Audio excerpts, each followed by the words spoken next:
हो गया।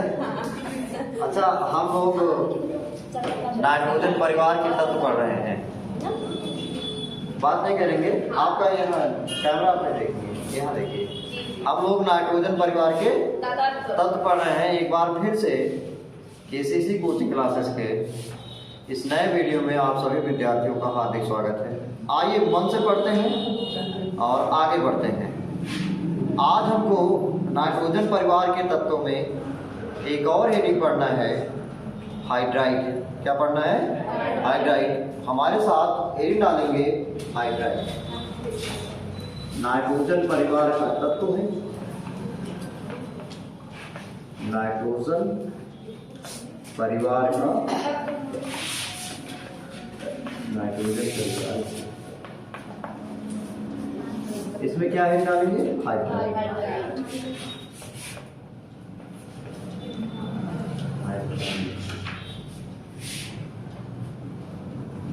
हाइड्राइड हो गया ना?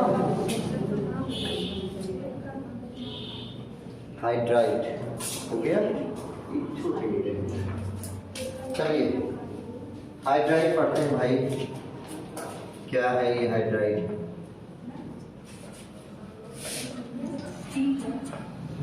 अच्छा, क्या हो सकता है हाइड्राइड? सोचिए, क्या अभी बिना पढ़े केवल हेडिंग से कुछ पता चल रहा है क्या हो सकता होगा ये चीज? हाँ, प्रियांशी जवाब दे सकते हैं। इसका जवाब प्रियांशी के पास हो सकता है। बोलेंगे प्रियांशी, बताइए। आए जो समझ में आ रहा हो कुछ बताइए भाई। हाइड्रोजन लगा हो, ये ऑक्साइड पढ़ रहे थे तो ऑक्सीजन के साथ संयोग था, सही है कि नहीं सही है? अब हाइड्राइड का मतलब है कि वह तत्व हाइड्रोजन से संयोग किया हो। किससे? हाइड्रोजन से संयोग किया हो। समझ में गया ना? कोई कंपाउंड बनाया हो तो उसको क्या कहेंगे? हाइड्राइड कहेंगे। बात समझ में गया ना? अब हम लोग नाइट्रोजन परिवार के तत्व पढ़ रहे हैं, वही नाइट्रोजन परिवार के तत्वों के हाइड्राइड पर चर्चा करना है। बात समझ में गया ना इतना?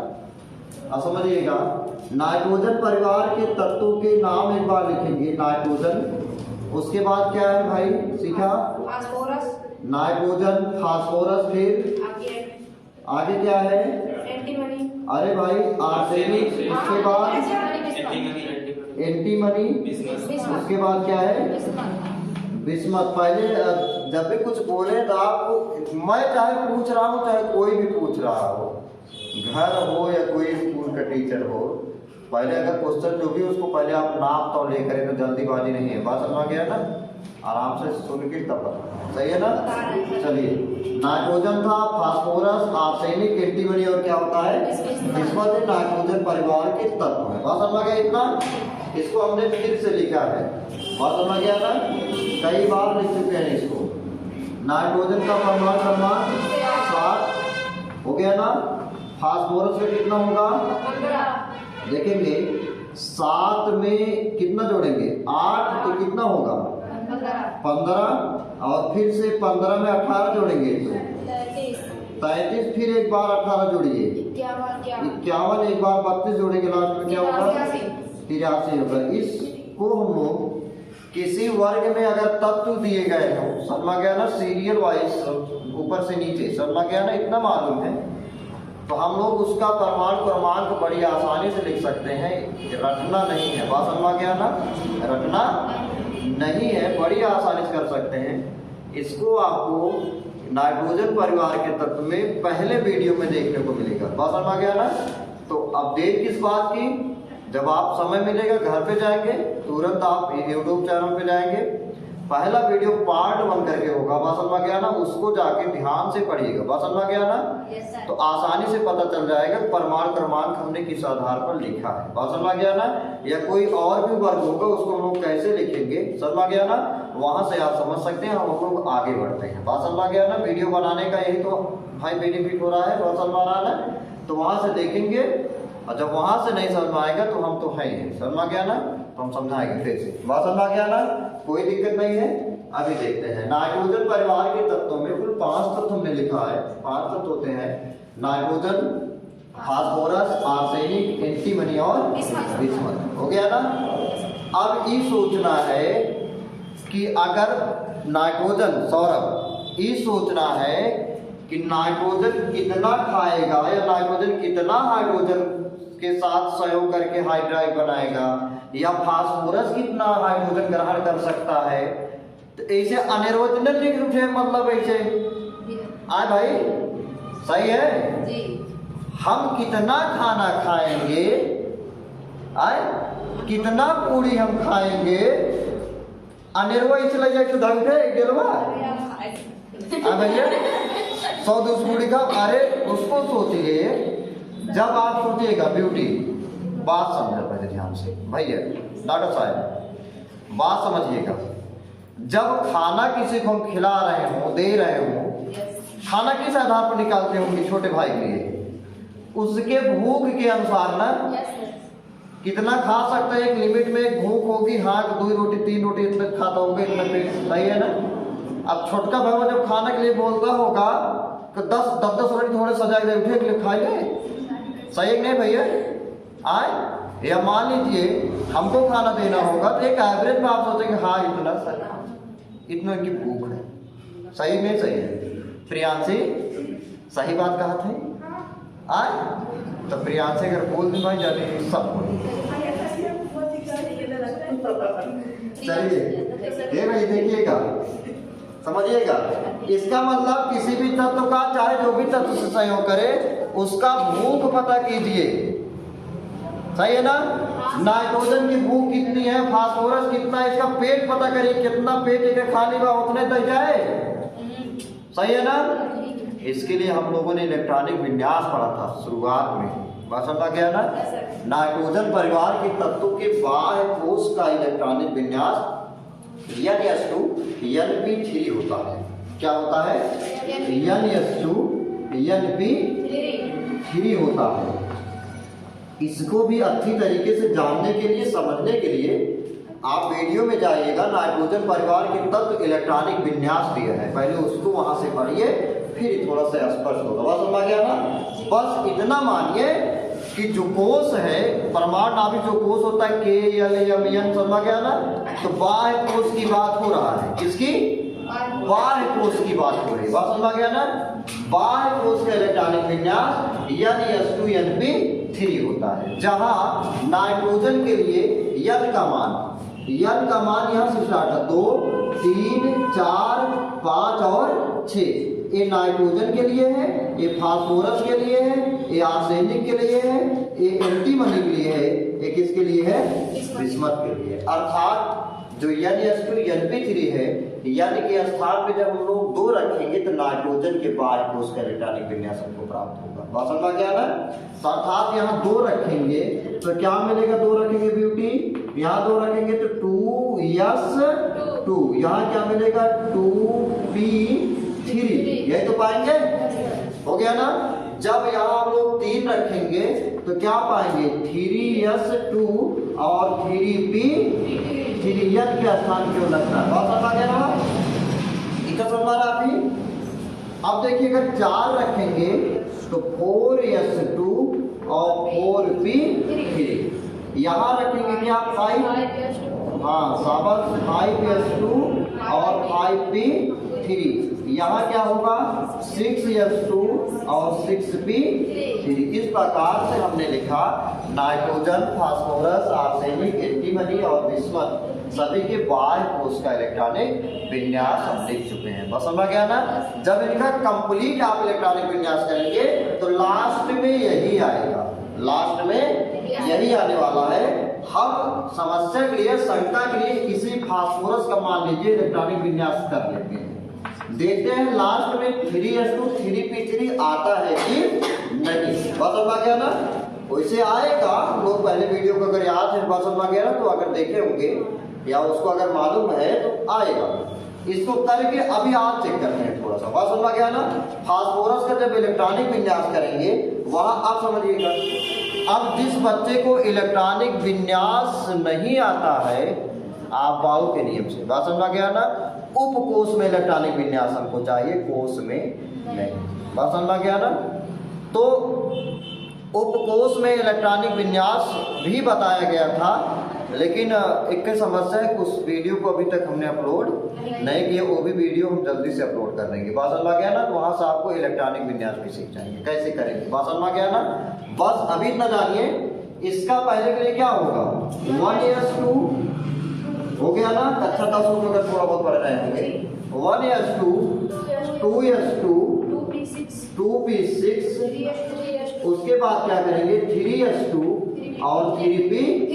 सोचिए लास्ट में आया वही ना। देखिएगा इलेक्ट्रॉन समझिएगा, ये आपके उपकोष है 1s 2s 2p 3s 3p। समझ आ रहा डॉक्टर साहब? ये क्या है, इलेक्ट्रॉन। ये क्या है, इलेक्ट्रॉन। देखिए 2 electron 2 electron 6 electron 2 electron 3 electron, सब जोड़िए कितना हुआ, 2 2 4, 4 में 6 जोड़ेंगे 10, 10 तो 12, 12 3 15 इलेक्ट्रॉन है, 15 इलेक्ट्रॉन था। सही है नहीं सही? हो गया।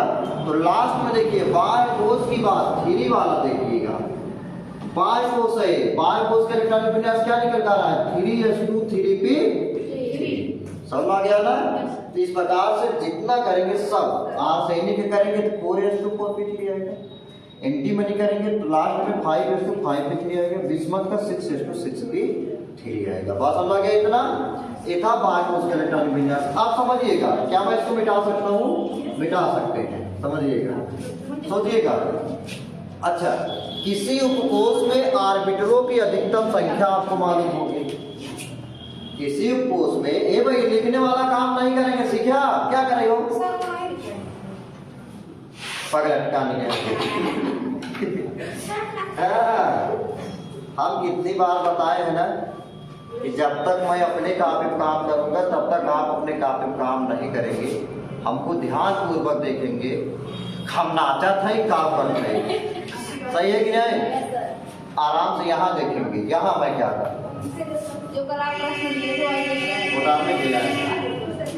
कल का प्रश्न घर पे करो, यहाँ नहीं करना है भाई। हे भाई चलिए देखते हैं इधर प्रिया से।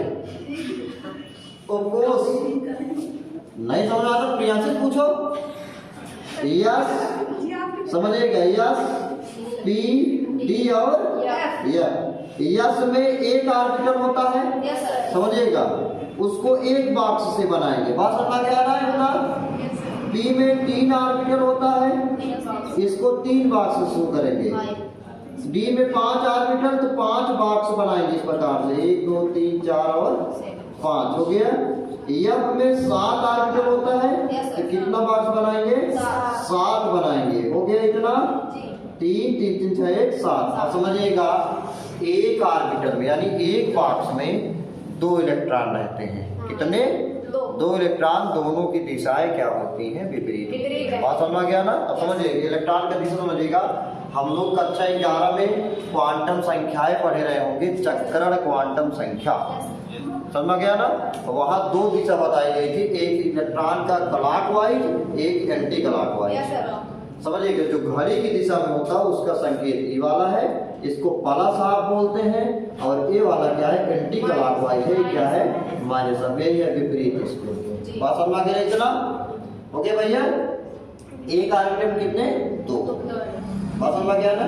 इस प्रकार से यस में 2 इलेक्ट्रॉन रहते हैं, पी में कितना, 3 गुना 6, 5 खाने हैं ना तो 5 गुना 10, एफ में कितना होगा, 14 इलेक्ट्रॉन। तो यहाँ हम लोग करते हैं इलेक्ट्रॉनिक विन्यास में। बात समझ गया ना इतना? आप समझिएगा, ठीक है ना? हम इसका आर्बिटल संरचना बना रहे हैं, इलेक्ट्रॉन रख रहे हैं। बात समझ गया ना? अब देखेंगे कि किस आर्बिटल की या किस तत्व की कितनी भूख है पता करने वाले हैं। बात समझ गया ना? उसी के अनुसार से कितना हाइड्रोजन ग्रहण करेगा भी सब पता चल जाएगा। बात समझ गया ना इतना? अब समझिएगा, यस में एक आर्बिटल है, पी में कितना आर्बिटल है, 3 आर्बिटल है। यस में एक आर्बिटल है, पी में कितना आर्बिटल है, 3। सब संरचना भी समान है, यस में 1, पी में कितना होगा, 3। यस में 1 और पी में कितना होगा, 3 आर्बिटल होगा। समझिए यहाँ 2 इलेक्ट्रॉन है तो 1 और 2 हो गया। बात इतना? पी में कितना इलेक्ट्रॉन है, 2p3 है ना, 3 इलेक्ट्रॉन है ना, 2p3 इलेक्ट्रॉन। समझिए इलेक्ट्रॉन भरने वाला नियम एक बार फिर से बात बता रहे हैं, समझिएगा। पी में 3 बॉक्स है ना, 2p3 वाला है ये, समझा गया ना आर्बिटल। 3 इलेक्ट्रॉन है और बॉक्स कितने हैं 3। इसका मतलब कुल मिला के 6 इलेक्ट्रॉन आप भरेंगे नहीं भरेंगे? कैसे दिया जाए उसको सोचिए। एक ऑर्बिटल में 2 इलेक्ट्रॉन रख सकते हैं ना, एक इस प्रकार से आप देख सकते हैं 1 2 और 1 कुल 3 हो गए नहीं? सही है, सही है ना? दूसरा देखिएगा, दूसरा क्या कर सकते हैं 2p3 है ना, 3 ऑर्बिटल। हमने क्या किया शुरुआत में, क्या किया था एक ऑर्बिटल को पूरा 2 इलेक्ट्रॉन दे दिए, हमारे पास एक बचा, एक का दे दिए। सही है क्या है? अब की बार हमने क्या किया समानता का नियम लागू किया, सभी को बराबर आकलन किया है। एक इसको दिया, एक इसको दिया, एक इसको दिया, 3 इलेक्ट्रॉन दे दिए। हो गया भैया? अब सोचिए इसमें एक गलत है एक क्या है सही है। बस समझ गया ना? अब समझिएगा हुंड का एक नियम आया था जहाँ क्वांटम संख्या पर कक्षा 11 में। समझ गया ना? आप परेशान नहीं रहेंगे, जहाँ कक्षा 11 का आप नहीं पढ़े होंगे तो यहाँ पर उसको एक बार जहाँ जहाँ जरूरत पड़ेगा वहाँ एक बार पढ़ेंगे। बात समझ गया ना?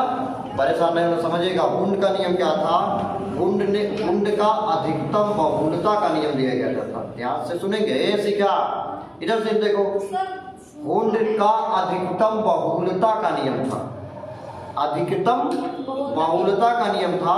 इंपॉर्टेंट है, समझिएगा। हुंड ने बताया था कि जहां तक संभव होता है, जहां तक संभव होता है किसी उपकोष के ऑर्बिटल में, किसी उपकोष के ऑर्बिटल में अयुग्मित इलेक्ट्रॉनों की संख्या अधिकतम होती है। अयुग्मित इलेक्ट्रॉनों की संख्या अधिकतम होती है। अब मान लीजिए डॉक्टर साहब हैं, हम इनका 3 पूड़ी दे, कितना 3 पूड़ी दे, अब कहे कि जा तीनों आदमी बांटा, हमारे जो 5 एक आदमी है, बस समझ गया ना, एक आदमी 2 पूड़ी खा रहे हैं। अब इनसे कहे पूछने वाले क्या है, कहें सर जी कैसे बाटी पूड़ी है, कैसे बाटी पूड़ी है का एक जने पेट भर रह जाए, मतलब 2 और एक जने पेट रह जाए। हम इनसे कहा था हमारा हम हुंड हो गए, का हो गए हुंड हो गए, हम हुंड है माना थोड़ी देर मैं हुंड हूँ, डॉक्टर साहब है बाटा। हम कहा था कि जाए ऐसे पूरी जाए कि जहां तक संभव हो सके सब जोड़ा ना पावे, जोड़ा पूरी ना पावे, एक जोड़ा दिन दिया जहां तक संभव। सही डॉक्टर साहब? यानी एक पूरी दिया सबका, कहा मतलब ये कहे इनका तो का वही डॉक्टर साहब सबका एक पूरी दे दी, कहने का क्यों जोड़ा ना पाएगा। सही है ना? अधिकतम इसी को अयुग्मित बोलेंगे। इसको क्या बोलना है, युग्मित ना। इसमें एक अयुग्मित इलेक्ट्रॉन है, इसमें कितने आ जा रहे हैं, अधिकतम 3 अयुग्मित इलेक्ट्रॉन में नहीं मिल रहे हैं। यही हुंड का नियम है। समझ गया? इसका मतलब जब भी ऑर्बिटल में इलेक्ट्रॉनों का भराव करते हैं, हम पहले क्या करते हैं एक ऑर्बिटल को एक इलेक्ट्रॉन देते हुए चलते हैं। अगर हमारे पास और भी इलेक्ट्रॉन है उसको हम लोग फिर देते हुए रहा। इसे बताना नहीं है, हुंड के नियम। किसका नियम है? समझ गया ना? थोड़ी देर में हुंड बना था, तो बात समझ में आ गया। अब मैं हुंड नहीं हूँ, बात समझ गया ना? आप समझिएगा। आपकी वाला सही तो भैया हो गया ना? आप समझिएगा ना, 3 इलेक्ट्रॉन है, अब आपको मालूम चल गया है, एक इलेक्ट्रॉन, बात समझ गया ना? वही सेम संरचना यहाँ भी है। यहाँ से एक ऑर्बिटल है, 2 इलेक्ट्रॉन दे देते हैं, यहाँ 3 इलेक्ट्रॉन, 1 2 और 3, फिर से 1 2 और यहाँ क्या 1 2 और 3, 1 2 हो गया, यहाँ 1 2 और 3 हो गया ना? यही चीज इसके साथ भी होगा शायद नहीं, सही है ना? फिर ठीक है, हो गया ना इतना? अब सोचिएगा कोई भी एलिमेंट कैसे जुड़ेगा, कोई भी एलिमेंट दूसरे तत्व को कितना रख सकता है, कितना सहयोग, समझेगा? ब्यूटीरियर देखिए, जैसे नाइट्रोजन है, इसके साथ में अगर हम हाइड्रोजन लिखना चाहें, का अपने मन के है कैसे लिख देगा कि यद जो है 100 हाइड्रोजन लिखेंगे तो बात सही है ना? अब लिखने के लिए रसायन विज्ञान भी कुछ नियमों का आधार पर चलेगा नहीं चलेगा? ऐसे आने रोज देते जाएंगे हाइड्रोजन, ले रहा हम ना हमारा कागज आ भैया बतावा से क्या हमारा कागज नहीं, ऐसा ना हुए, नियम होता है, बात समझ रहा है ना? उसका नियम होगा, आप समझिएगा। अब नाइट्रोजन को जब 100 हाइड्रोजन देंगे कि बेचारा पेटवा फाड़ जाए, पगला जाए। अरे भाई जितना की भूख यो सोचे कि हमार भूख ना देखत पर देहे चला जाता है। सही है नहीं सही है? अब हम पता कर चुके हैं भूख कितनी है, समझिएगा। देखिए एक एक ऑर्बिटल में कितने रहेंगे? एक बॉक्स में 2 इलेक्ट्रॉन रहेंगे ना? एक एक मौजूद है ना? एक एक के दे सकते हैं। एक हाइड्रोजन यहाँ देंगे, एक यहाँ देंगे, एक यहाँ देंगे, सही है ना? यही प्रक्रिया यहाँ भी होगा। एक यहाँ देंगे, एक यहाँ देंगे, एक यहाँ देंगे, एक हाइड्रोजन यहाँ, एक हाइड्रोजन यहाँ, एक हाइड्रोजन यहाँ। यही काम कर रहे हैं नहीं कर रहे हैं? देख रहे हैं भैया? इस प्रकार से एक एक हाइड्रोजन देते हुए चले जाएंगे। हमने भूख पता कर दिया, 3 इलेक्ट्रॉन खाली था नाइट्रोजन का, सही है ना? अब नाइट्रोजन के समान सभी तत्व एक ही परिवार के हैं, तो सेम संरचना होगा सभी के पास। बात समझ आ गया ना? सभी के पास सेम संरचना होगा। तो इस प्रकार से नाइट्रोजन परिवार के तत्व EH3 प्रकार के, किस प्रकार के? EH3 प्रकार के ट्राई हाइड्राइड बनाते हैं। क्या बनाएंगे? ट्राई हाइड्राइड बनाएंगे। बात समझ गया ना? EH3 प्रकार के क्या बनाएंगे? ट्राई हाइड्राइड बनाएंगे। देखिएगा, जैसे जब नाइट्रोजन ने 3 हाइड्रोजन ग्रहण किया तो नाइट्रोजन क्या बनाएगा? NH3। देख रहे हैं भैया? फास्फोरस क्या बनाएगा? PH3। तीन हाइड्रोजन तो ग्रहण कर रहा है, समझ में आ रहा है ना? आर्सेनिक क्या करेगा? ASH3। एंटी मनी क्या होगा? SbH3। और बिस्मथ क्या करेगा? BiH3। हो गया ना? अब नाइट्रोजन के पास रिक्त d ऑर्बिटल उपस्थित नहीं है, बाकी के तत्वों के पास रिक्त d ऑर्बिटल उपस्थित होता है। फास्फोरस ऐसे एक इलेक्ट्रॉन जब 3d0 होता है ना, यहाँ पे एक बार हम लोग देखे थे, तो उसमें करेगा तो 5 आ जाएंगे, यानी pH5 बनाना चाहिए, लेकिन अस्थाई नहीं होता। बात समझ में गया ना? तो अब क्या होगा? नाइट्रोजन परिवार के तत्व ट्राई हाइड्राइड बनाते हैं। कितना? ट्राई हाइड्राइड बनाते हैं। उसका रीजन मालूम है ना क्यों? क्योंकि नाइट्रोजन परिवार के तत्वों के बाह्य कोश का इलेक्ट्रॉनिक विन्यास N2Np3 होता है, और उनका जब हम लोग कोशों में ऑर्बिटल संरचना बनाते हैं तो इनके 2p3 ऑर्बिटल में या Np3 ऑर्बिटल में 3 अयुग्मित इलेक्ट्रॉन पाए जाते हैं, जिससे इनकी संरचना कितनी होती है? 3 होती है। बात समझ में गया ना? कितनी संरचना होगी? 3 संरचना होती है। अतः नाइट्रोजन परिवार के तत्व ट्राई हाइड्राइड बनाते। इतना बात समझ में आए? ठीक, आगे देखते हैं। बात समझ में गया ना? तो अब हाइड्राइड हमने पढ़ा NH3, PH3, ASH3, SbH3, BiH3, जिसमें शायद आप NH3 को बहुत दिनों से जानते होंगे। सही है नहीं सही है? अमोनिया, किसका फार्मूला है? यही तो NH3 अमोनिया। हाँ भाई, अमोनिया फार्मूला, अमोनिया फार्मूला सही है ना? क्या रटना है? रटना नहीं है। बात समझ गया ना? जो भी होगा यहाँ 12 हम लोग जितना भी रसायन विज्ञान को जो भी टॉपिक पढ़ेंगे बिल्कुल ऑपरेशन करके देखेंगे आराम से, बढ़िया से। बात समझ गया ना? डीपली एकदम उसको देखेंगे। बात समझ गया कैसे आ रहा है, क्या हमने देखा? बात समझ गया ना? हो गया भैया? इतना हो गया ना? ये जितने हाइड्राइड हैं इनके थोड़ा प्रकृति को देख लेते हैं हाइड्राइडों की। बात समझ गया ना? जितने हाइड्राइड हैं, क्या अमोनिया को पिया जा सकता है या BiH3 खाया जा सकता है? पी सकते हैं इसको? क्या पिया जा सकता है?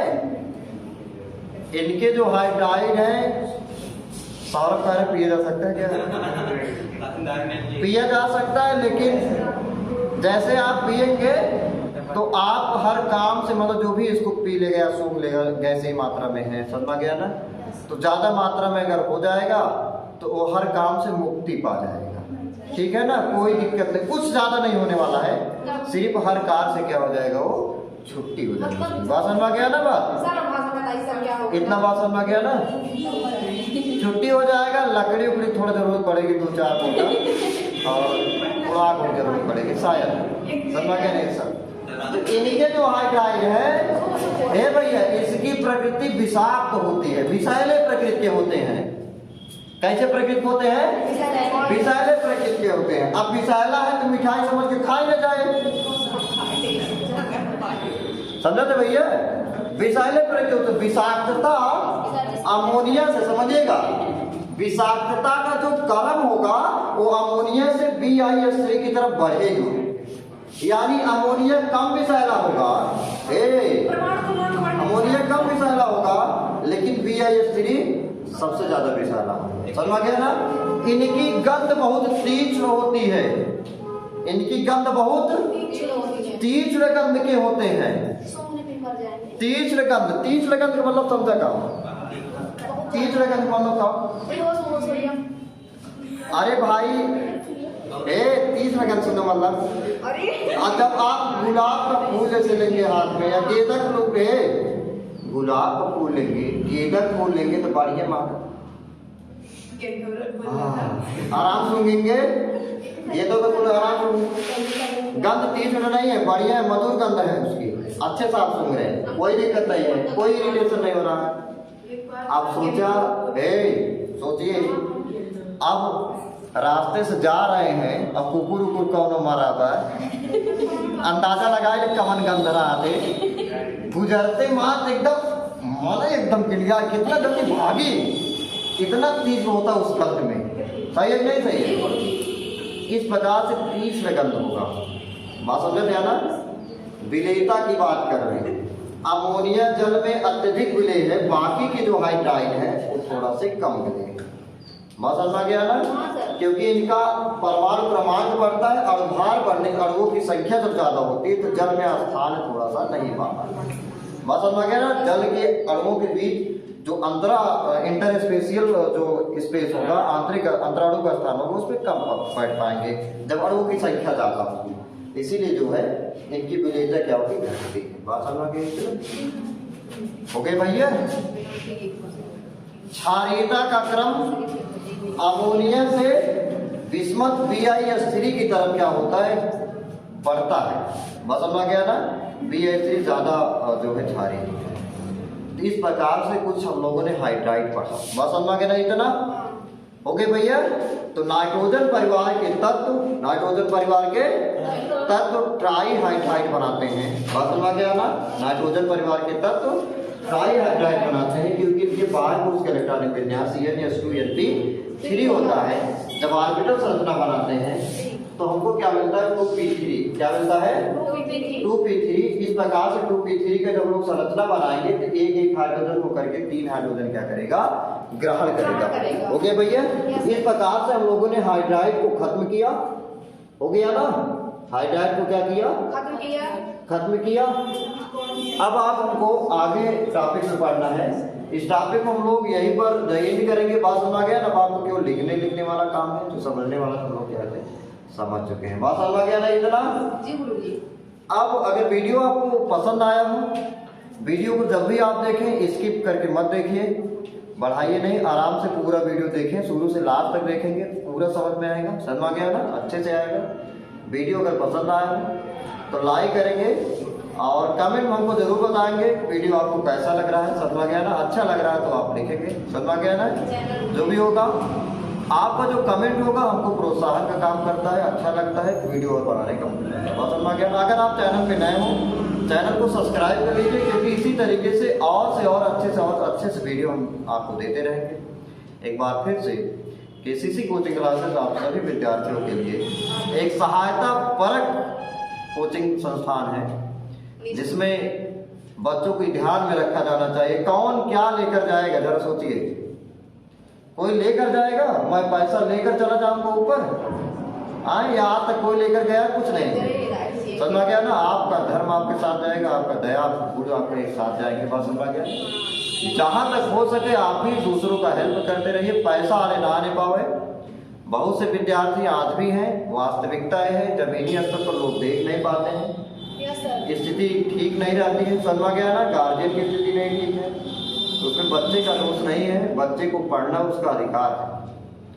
अब हमारे पास एक पहले का जो समय था प्राचीन का, अगर आप देखेंगे इतिहास उठा के, तो पढ़ने के लिए दिक्कत होती थी, लेकिन आज पढ़ने के लिए हमारे पास बहुत एक अच्छा अवसर है। समझ गया ना?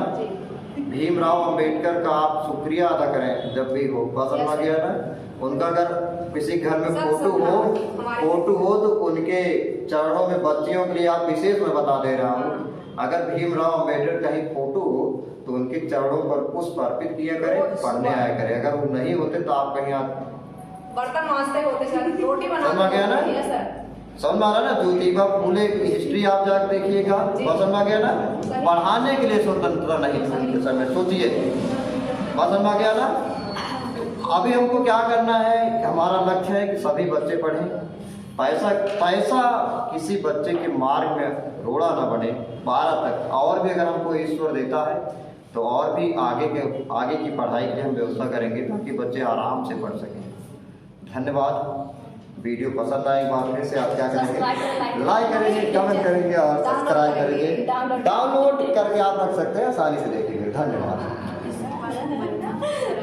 हरी राम।